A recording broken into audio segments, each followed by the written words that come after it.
حضرت مفتی محمد شفیع صاحب سے ایک دفعہ کسی نے پوچھا کہ یہ مولوی لوگ دین کے ٹھیکیدار کیوں بنے ہوئے ہیں؟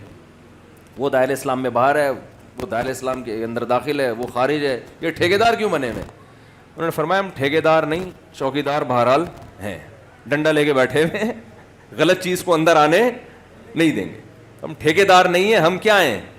دین کے چوکیدار بہرحال ہیں. اسلام کا ایک باؤنڈری ہے, اس باؤنڈری کے سے آپ کو نکلنے کی اجازت نہیں ہے.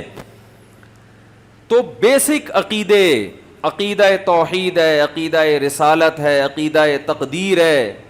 اسلام میں دو قسم کے اختلاف ہیں. ایک بنیادی عقائد, یہ بنیادی کا لفظ اس لیے بتا رہا ہوں کہ جب عقیدوں کی پیچیدگی میں جائیں گے تو اس میں بھی اختلاف ہوگا اہل حق کا.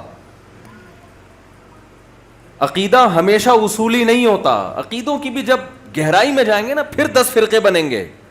جو بیسک عقیدے ہیں اسلام کے ان میں اختلاف کی اسلام نے اجازت نہیں دی. اس میں اگر اختلاف کرے گا گمراہ ہے. ان 73 فرقوں میں 72 میں شامل ہے جو فنار, جو جہنم کی آگ میں ہوں گے. وہ کیا اختلاف ہے؟ عقیدہ توحید میں اختلاف. جی ہمارا رائے کا اختلاف ہے کہ خدا ایک بھی ہو سکتا ہے, دو بھی ہو سکتے ہیں. رائے کے اظہار کی ہر ایک کو اجازت ہے. یہ نہیں, یہ مارکیٹ میں بولو بھائی, اتنا براڈ مائنڈڈ بننے کی ضرورت.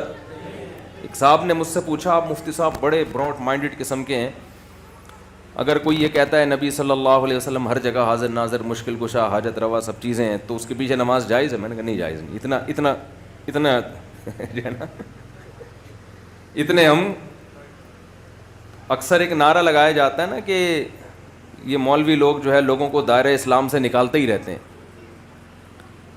بھائی دائرہ اسلام سے ہم نکالتے نہیں ہیں, لیکن جو پکا نکل گیا ہو اس کو ہمیں دائرے میں لانے کی بھی اجازت نہیں ہے. ہمارے معذرت کا تھوڑی ابیوزو لینگویج استعمال کر سکتا ہوں معذرت کے ساتھ, تھوڑی اسٹائل ہے میرا, کیا کریں مجبور ہیں.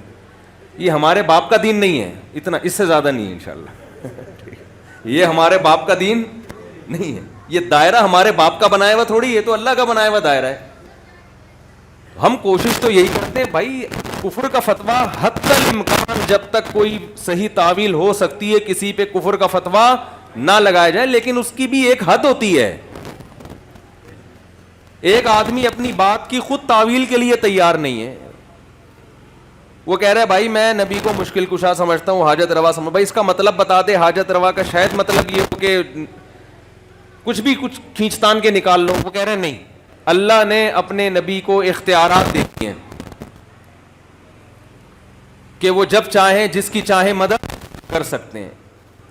تو بھائی اب وہ تو خود اپنی بات کی تعویل نہیں کر رہا نا, تو ہم کیسے اس کی کھینچتان کے لے آئیں اس کو. عقیدہ توحید ہے, عقیدہ توحید میں سب سے پہلے دعا لغیر اللہ, یہ شرک کی سب سے اعلیٰ قسم ہے. دعا لغیر اللہ سب سے اعلیٰ قسم, کہ آپ کسی کو یہ سمجھ کے کہ اللہ نے اس کو ما فوق الاسباب اختیارات دے دیے ہیں, یہ سمجھ کے جب آپ کسی سے مانگتے ہیں تو یہ دعا ہے. یہ وہ پولیس والی ہیلپ لائن نہیں ہے کہ لوگ کہتے ہیں پولیس سے مدد مانگنا جب شرک نہیں ہے بھائی, تو بزرگوں سے مدد مانگنا کہاں سے شرک ہو گیا؟ بھائی پولیس کی مدد اسباب کے تحت ہوتی ہے. ابھی میں عقیدہ توحید بیان کرنا ہی, وہ تو پھر لمبا بیان ہو جائے گا پورا. پولیس کی مدد اسباب کے تحت ہوتی ہے, اور جو ان کو معبود سمجھ کے پکارا جاتا ہے ما فوق الاسباب, کہ اس کو کچھ ایسی اختیارات دے دیے کہ اس کو سبب کی ضرورت نہیں ہے, اس کو پولیس کی بھی ضرورت نہیں ہے ویسی مدد کرنے کا. تو عقیدہ توحید ہے, عقیدہ ختم نبوت ہے, عقیدہ رسالت ہے. آپ صلی اللہ علیہ وسلم اللہ کے نبی ہیں.